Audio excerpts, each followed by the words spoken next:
အားလုံးပဲမင်္ဂလာပါကျွန်တော်ဒီဗီဒီယိုမှာ Photoshop မလို့ပဲဓာတ်ပုံပြင်လို့ရမယ် Adobe ရဲ့ Firefly AI အသုံးပြုနည်းကိုပြပြသွားမှာဖြစ်ပါတယ်ဒါဆိုစလိုက်ရအောင်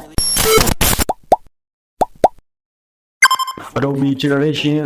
AI ကိုအသုံးပြုဖို့အတွက် Adobe Firefly AI ကိုဝင်လိုက်ပါ Generative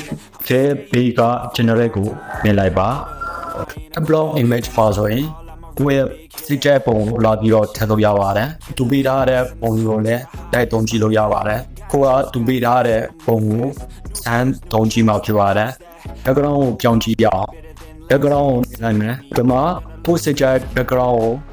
အားနဲ့ဒီရောပြောင်းခံလို့ရပါတယ်။ဒီမှာကိုယ်စိတ်ကြိုက်ရွေးလို့ရပါတယ်။ဒီထဲမှာကိုကြိုက်တဲ့ background မပါသေးဘူးဆိုရင်မိုးဆိုတဲ့ option ကနေပြီးတော့ထပ်ပြီးတော့ယူရပါသည်ဓမ္မစက်ကြိုက်ပြောင်းလို့ရပါတယ်ဒီလိုတောင်မှထပ်ပြီးတော့မကြိုက်သေးဘူးဆိုရင် cancel နဲ့ပြီးတော့တခြား background ကိုခင်းလို့ရပါတယ်ကိုယ်စက်ကြိုက်ယူလို့ပြီးတော့ပြီဆိုရင်ဒီနာကကြည့်လိုက်ပါအင်ဂျီကိုဆန်းပြီးတော့ပြောင်းကြည့်ရအောင် remove ပေါ်နေလိုက်မယ် brush ကတရန်ကြီးနေတဲ့ brush ကိုပြင်ဖို့အတွက် setting ထဲကိုသွားလိုက်ပါဓမ္မ brush size ကိုပါပြီးတော့ချင်းလို့ရပါတယ်ချင်းလို့တဲ့နေရာကိုလူမျိုးဖြတ်ပြီးရမှာဖြစ်ပါတယ် insert ကိုနေလိုက်မယ်ကိုယ်စက်ကြတဲ့မျိုးလောက်ပြီးတော့ယူရပါတယ်ဒီလိုမကြိုက်သေးဘူးဆိုရင် no option ရနေပြီးတော့ထပ်ပြီးတော့ယူလို့ရပါသေးတယ်တောင်မှထပ်ပြီးတော့မကြိုက်သေးဘူးဆိုရင် cancel နေပြီးတော့တခြားထပ်ပြီးတော့ချင်းလို့ရပါတယ်ဒီမှာကိုယ်စက်ကြယူရပါတယ်